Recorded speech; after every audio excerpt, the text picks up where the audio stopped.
Corona से मजीद 3 अमवात सामने आए हैं। NIH की ताज़ा रिपोर्ट के मुताबिक 24 घंटे में 228 मुस्बत केसेस रिपोर्ट हुए हैं।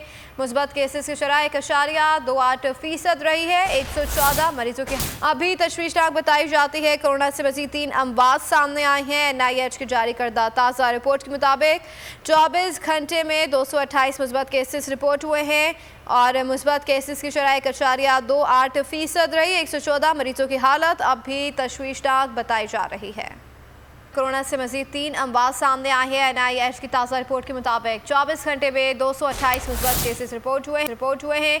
मुस्बत केसेस की शरह 1.28% रही है। 114 मरीजों की अभी तशवीशनाक बताई जाती है। कोरोना से मजीद 3 अमवात सामने आए हैं। NIH की जारी करदा ताज़ा रिपोर्ट के मुताबिक 24 घंटे में 228 मुस्बत केसेस रिपोर्ट हुए हैं और मुस्बत केसेस की शरह 1.28% रही। 114 मरीजों की हालत अब भी तशवीशनाक बताई जा रही है। एक बार फिर नंबर 1